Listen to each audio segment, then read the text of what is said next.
વાત એક એવા વચનની છે જેણે હજારો વર્ષોના ઇતિહાસને એક તાંતણે બાંધી રાખ્યો છે. એક બગીચામાં થયેલી એક ભૂલથી શરૂ થયેલી આ વાર્તા છેક બ્રહ્માંડના ઉદ્ધાર સુધી પહોંચે છે. આજે આપણી પાસે જે સ્ત્રોતો છે તે મસીહાની વિવાહના પાછળની આખી ગાથાને ખોલીને આપણી સામે મૂકે છે. બિલકુલ. અને આપણો ઉદ્દેશ્ય આજે ફક્ત શું થયું એ જાણવાનો નથી, ના, પણ એ સમજવાનો છે કે આવું શા માટે થયું, મસીહાની જરૂરિયાત કેમ ઊભી થઈ, આદમનું પતન ખરેખર શું હતું અને અંતે મુક્તિ અને પુનઃસ્થાપનાનો અર્થ શું છે.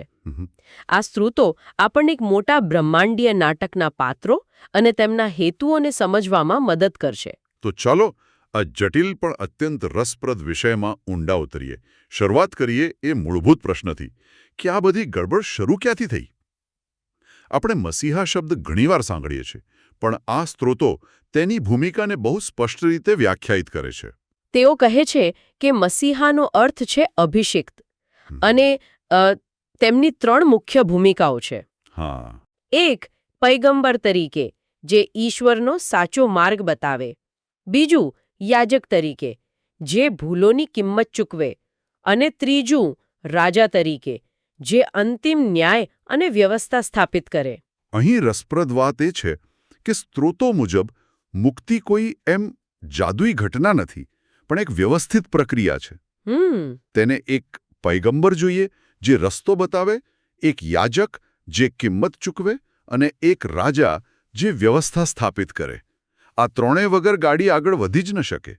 પણ તમારો પ્રશ્ન સાચો હતો, આ બધાની જરૂર જ કેમ પડી? હા, એ જ મૂળ મુદ્દો છે. આ સ્ત્રોતોની દલીલ એવી છે કે સમસ્યાની શરૂઆત આદમથી થઈ, અને તે કોઈ નાની ભૂલ નહોતી. ઓહ! થયું એવું કે તેણે ઈશ્વરની આજ્ઞા કરતાં પોતાની પત્નીની વાતને વધુ મહત્વ આપ્યું અને તેની સાથે પાપમાં ભાગીદાર બન્યો. આ એક પસંદગીએ બધું બદલી નાખ્યું. સ્ત્રોતો જે શબ્દો વાપરે છે તે ખૂબ જ ગંભીર છે. તે કહે છે કે આદમ પાપનો ગુલામ અને શૈતાનનો ગુલામ બની ગયો. મતલબ કે એની પોતાની મરજી જેવું કંઈ રહ્યું જ નહીં. બિલકુલ. ની દુનિયા પર પણ પડી. બરાબર. પહેલું પરિણામ તેના પોતાના શરીર પર આવ્યું. તેનું શરીર શ્રાપિત થયું અને તેમાં એવી શારીરિક વાસનાઓ જાગૃત થઈ જે પહેલાં નહોતી. ઓકે. હવે ઈશ્વરની આજ્ઞાઓનું પાલન કરવું, જે પહેલાં સ્વાભાવિક હતું, તે હવે એક સંઘર્ષ બની ગયું. એના માટે પરસેવો પાડવો પડતો હતો. અને જમીનનું શું? સ્ત્રોતોમાં તેનો પણ ઉલ્લેખ છે. હા, અને આ બહુ મહત્વનું છે. આદમને જે જમીનની જવાબદારી સોંપવામાં આવી હતી તે પણ શ્રાપિત થઈ. તેના પર કાંટા અને ઝાંખરા ઉગવા લાગ્યા. એટલે કે જે જગ્યા ઈશ્વરના રાજ્યનું પ્રતીક હતી તે હવે એમ અસ્તવ્યસ્ત અને સંઘર્ષનું મેદાન બની ગઈ. અને ત્યાં શાસન કોનું ચાલતું હતું? ત્યાં હવે શૈતાનનું શાસન ચાલતું હતું. અને તેનો કાયદો હતો, જે શક્તિશાળી છે તે જ જીવશે. એક પ્રકારનો જંગલનો કાયદો. એટલે તમે એમ કહી રહ્યા છો કે આ શ્રાપ ફક્ત આધ્યાત્મિક નહોતો, પણ ભૌતિક અને પર્યાવરણીય પણ હતો. આખી સિસ્ટમ જ ભાંગી પડી હતી. બિલકુલ. આદમ પોતાના પાડોશી અને ઈશ્વરના રાજ્ય બંનેનું રક્ષણ કરવામાં નિષ્ફળ ગયો. એકદમ. અને સૌથી ખરાબ વાત એ હતી કે હવે માનવજાત, તેના વંશજો અજાણતા જ શૈતાનને તેનું રાજ્ય બનાવવામાં મદદ કરી રહી હતી. સ્ત્રોતોમાં એક બહુ કરુણ ચિત્ર રજૂ થયું છે. આદમ ભૂતકાળના સુખને યાદ કરતો હતો, પણ તેની પાસે પરિસ્થિતિ સુધારવાની કોઈ શક્તિ નહોતી. તે સંપૂર્ણપણે નિરાશ અને લાચાર હતો. પણ આવી ઘોર નિરાશાની વચ્ચે આશાનું એક નાનું કિરણ દેખાય છે. ઈશ્વરનું એક વચન. હા, અને આ વચન જ સમગ્ર ગાથાનો પાયો છે. ઈશ્વરે વચન આપ્યું કે સ્ત્રીનો વંશજ આવશે, એક એવો મનુષ્ય જે શૈતાનને હરાવશે અને બધું પાછું સરખું કરશે. અને આ એક વચન સમગ્ર માનવ ઇતિહાસના સંઘર્ષનું કેન્દ્રબિંદુ બની જાય છે. હવે બધું જ આ આવનાર વ્યક્તિ પર નિર્ભર હતું. તો આદમ અને માનવજાતની હાલત તો ખરાબ હતી, પણ આ બધામાં બીજો એક ખેલાડી હતો જે કદાચ ખુશ થઈ રહ્યો હતો. શૈતાન માટે આ પરિસ્થિતિ કેવી હતી? તેનો આગળનો પ્લાન શું હતો? આ સ્ત્રોતો શૈતાનના દૃષ્ટિકોણને સમજવા માટે બહુ ઊંડી વાત કહે છે. શૈતાને હવા દ્વારા આદમને નિયંત્રણમાં લીધો હતો. હવે તે એ જ જમીન પર રાજ કરતો હતો જેની સંભાળ આદમે કરવાની હતી. અને તે આદમના વંશજોનો ઉપયોગ હથિયાર તરીકે કરતો હતો. હત્યા, વ્યભિચાર, ચોરી જેવા પાપો કરાવીને ઈશ્વરની આજ્ઞાઓ તોડાવતો હતો. સ્ત્રોતોમાં મને જે વાત સૌથી વધુ ચોંકાવનારી લાગી તે એ હતી કે શૈતાનનો મુખ્ય હેતુ માણસોને હેરાન કરવાનો નહોતો, ના, પણ ઈશ્વરને સિંહાસન પરથી હટાવવાનો હતો. આ તો એક બ્રહ્માંડીય બળવા જેવી વાત છે. તમે એકદમ સાચો શબ્દ પકડ્યો, બ્રહ્માંડીય બળવો. શૈતાનનો તર્ક બહુ સીધો હતો. તે માનતો હતો કે જો તે સૃષ્ટિ દ્વારા સતત ઈશ્વરના કાયદા તોડાવી શકે તો તે સાબિત કરી દેશે કે ઈશ્વરનું શાસન નિષ્ફળ છે. અને જો શાસન નિષ્ફળ જાય તો સિંહાસન ખાલી થઈ જાય. તેનું માનવું હતું કે જો ઈશ્વર સીધો દખલ ન કરે તો તેને કોઈ રોકી નહીં શકે. તે પોતાની જાતને અજેય માનતો હતો. પણ અહીં જ એક મોટો તણાવ ઊભો થાય છે. એક તરફ શૈતાન સંપૂર્ણ આત્મવિશ્વાસમાં છે, પણ બીજી તરફ પેલું સ્ત્રીના વંશજનું વચન તેના મગજમાં ક્યાંક ખૂંચી રહ્યું છે. બરાબર. સ્ત્રોતો આ તણાવને બહુ નાટકીય રીતે રજૂ કરે છે. એક તરફ શૈતાન એટલો શક્તિશાળી છે કે તે આદમને એક કીડાની જેમ કચડી શકે છે, પણ બીજી તરફ ઈશ્વરે ભવિષ્યવાણી કરી છે કે આ જ નબળા આદમનો વંશજ શૈતાનનું માથું કચડી નાખશે. તો હવે શૈતાન માટે આ એક અસ્તિત્વનો સવાલ બની ગયો. તેની પાસે હવે એક જ મિશન હતું. હા, તેની યોજના હવે સ્પષ્ટ છે. ગમે તેમ કરીને આ આવનાર વંશજને રોકવો, કાં તો આવતા જ અટકાવો, અથવા જો તે આવી જાય તો તેને ભ્રષ્ટ કરવો, તેને પણ આદમની જેમ જ પાપમાં પાડવો. જો તે આ એક વ્યક્તિને હરાવી દે તો તે ઈશ્વરના વચનને ખોટું સાબિત કરી શકે છે અને સમગ્ર સૃષ્ટિ પર પોતાનું નિયંત્રણ કાયમ માટે સ્થાપિત કરી શકે છે. સ્ત્રોતો કહે છે કે હવે બ્રહ્માંડનું ભવિષ્ય આ અંતિમ આદમ પર નિર્ભર હતું. ઈશ્વરે જાણે કે પોતાની આખી યોજના એક જ વ્યક્તિ પર દાવ પર લગાવી દીધી હતી. અને પછી હજારો વર્ષોની રાહ અને અસંખ્ય પેઢીઓ પછી એ સ્ત્રીના વંશજ એટલે કે અંતિમ આદમનું આગમન થયું. સ્ત્રોતો મુજબ તેમણે એ કરી બતાવ્યું જે પહેલો આદમ ન કરી શક્યો. તેમણે એક મનુષ્ય તરીકે પાપ કર્યા વિના બધી જ પરીક્ષાઓનો સામનો કર્યો અને મૃત્યુ સુધી ઈશ્વરને આધીન રહ્યા. અને આ માત્ર એક નૈતિક વિજય નહોતો, તે ઈશ્વર અને પાડોશીને પ્રેમ કરવાના કાયદાનું સંપૂર્ણ પાલન હતું. તેમણે એ સાબિત કરી દીધું કે એક મનુષ્ય માટે ઈશ્વરની આજ્ઞા પ્રમાણે જીવવું શક્ય છે. એક મિનિટ, પણ અહીં એક પ્રશ્ન થાય છે. પૂછો. સ્ત્રોતો કહે છે કે તેમણે પાપ વગર બધી જ પરીક્ષાઓનો સામનો કર્યો. પણ શું આનો અર્થ એ નથી કે સ્પર્ધા અયોગ્ય હતી? કારણ કે તેઓ તો ઈશ્વર હતા. એક સામાન્ય માણસ માટે આ કેવી રીતે પ્રેરણાદાયક હોઈ શકે? આ ખૂબ જ સારો પ્રશ્ન છે અને સ્ત્રોતો આના પર ખૂબ ભાર મૂકે છે. તેમની દલીલ એ છે કે તેઓ સંપૂર્ણપણે મનુષ્ય અને સંપૂર્ણપણે ઈશ્વર બંને હતા. ઓકે. તેમણે પોતાની દૈવી શક્તિનો ઉપયોગ પોતાની પરીક્ષાઓ પાસ કરવા માટે ન કર્યો. તેમણે એક મનુષ્ય તરીકે પવિત્ર આત્માની શક્તિ પર આધાર રાખીને તે બધી જ લાલચોનો સામનો કર્યો જેનો સામનો કોઈ પણ મનુષ્ય કરે છે. આથી જ તેમનો વિજય માનવજાત માટેનો વિજય ગણાય છે, કોઈ દેવતાનો નહીં. બરાબર. સમજાયું. તો તેમના બલિદાનનું શું મહત્વ હતું? સ્ત્રોતો કહે છે કે તેમના લોહીએ પહેલા આદમના પાપનું પ્રાયશ્ચિત્ત કર્યો અને એક નવો કરાર સ્થાપિત કર્યો. આ નવો કરાર શું છે? આ નવા કરારને સમજવા માટે તેને એક બંધારણીય સુધારા જેવો સમજો. જૂનો કાયદો જે પથ્થરની શિલાઓ પર લખાયેલો હતો તે આદમના પતનને કારણે તૂટી ગયો હતો અને કામ નહોતો કરતો. એટલે મસીહાના બલિદાનથી એક નવું બંધારણ લખાયું જે ફક્ત કાગળ પર નહોતું પણ લોકોના હૃદયમાં. હા, લોકોના હૃદયમાં પવિત્ર આત્મા દ્વારા લખાયેલું હતું.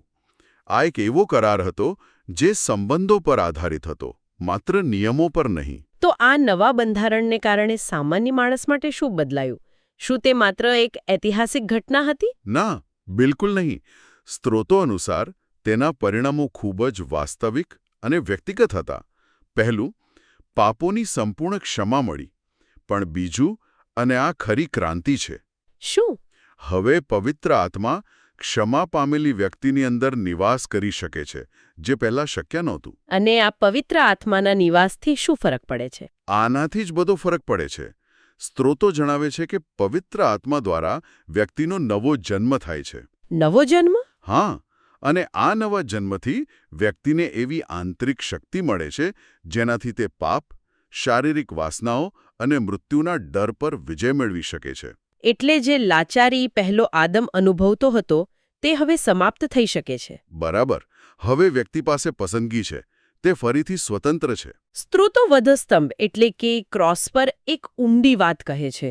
તે માત્ર એક સજાનું સાધન ન હતું, પણ ઈશ્વરના પ્રેમ અને ન્યાયનો પુરાવો હતો.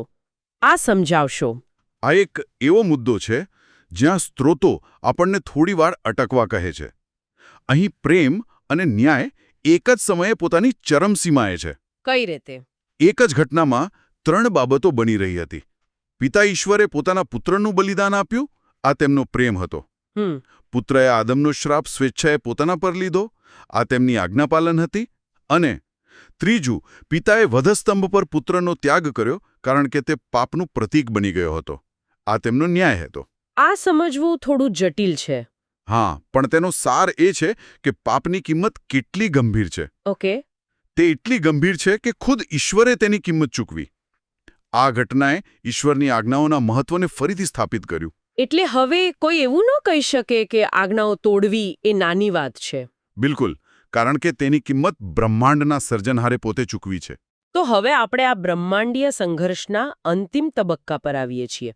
મસીહા સ્ત્રીના વંશજ તરીકે પૃથ્વીના યોગ્ય શાસક અને વારસદાર તરીકે આવ્યા. તાર્કિક રીતે શેતાને હાર માની લેવી જોઈતી હતી. પણ તેણે હાર ન માની. તેના અહંકારે તેને આંધળો કરી દીધો હતો. સ્ત્રોતો કહે છે કે શેતાને મસીહાની સત્તા સ્વીકારવાનો ઇનકાર કર્યો અને તેમને મારી નાખ્યા. અને આજ તેની સૌથી મોટી ભૂલ હતી. હા, અંતિમ ભૂલ.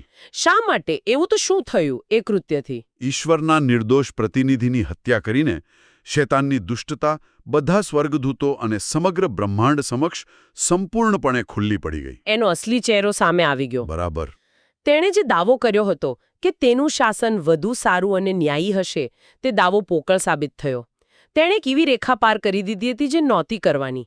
હવે તેનો ન્યાય નિશ્ચિત થઈ ગયો. એટલે કે સ્ત્રોતોની ભાષામાં કહીએ તો તેનું માથું કચડી નાખવામાં આવ્યું. હા, તેનો કાનૂની અધિકાર ખતમ થઈ ગયો.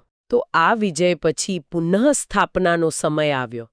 જે બધું ગુમાવ્યું હતું તે પાછું મેળવવાનો સમય. સ્ત્રોતો આને કેવી રીતે વર્ણવે છે? તેઓ મુખ્યત્વે 2 પ્રકારની પુનઃસ્થાપનાની વાત કરે છે. ઓકે. પહેલી છે આદમની, એટલે કે માનવતાની વ્યક્તિગત મુક્તિ. મસીહાએ આદમને પાપની ગુલામીમાંથી મુક્ત કર્યો. હવે પવિત્ર આત્મા દ્વારા તે શારીરિક વાસનાઓ પર કાબૂ મેળવી શકે છે. અને શરીર પરનો શ્રાપ. સ્ત્રોતો કહે છે કે 7મા દિવસે, એટલે કે અંતિમ સમયે, શરીર પરનો શ્રાપ પણ સંપૂર્ણપણે સમાપ્ત થઈ જશે. અને બીજી પુનઃસ્થાપના. બીજી પુનઃસ્થાપના છે જમીનની મુક્તિ. જે જમીન પર શ્રાપ હતો અને કાંટા ઝાંખરા ઉગતા હતા, તે શ્રાપ દૂર થયો. એટલે એડનનો બગીચો પાછો આવ્યો. હા, એડનનો બગીચો એટલે કે ઈશ્વરનું રાજ્ય પૃથ્વી પર પુનઃસ્થાપિત થયું. આદમે જે શાસન અને જવાબદારી ગુમાવી હતી તે તેણે પાછી મેળવી. એટલે વ્યક્તિગત અને સૃષ્ટિગત બંને સ્તરે સંપૂર્ણ પુનઃસ્થાપના થઈ. બિલકુલ. આ બધું એક જૂની પરંપરા તરફ ઇશારો કરે છે, જેને સ્ત્રોતો જ્યુબિલી કહે છે. આ શબ્દ અંતમાં આવે છે, પણ તે ઘણું શક્તિશાળી લાગે છે. હા, અને તે આખી ગાથાનો સાર છે. પ્રાચીન ઇઝરાયલમાં જ્યુબિલી એક ખાસ વર્ષ હતું, જે દર 50 વર્ષે આવતું. એમાં શું થતું?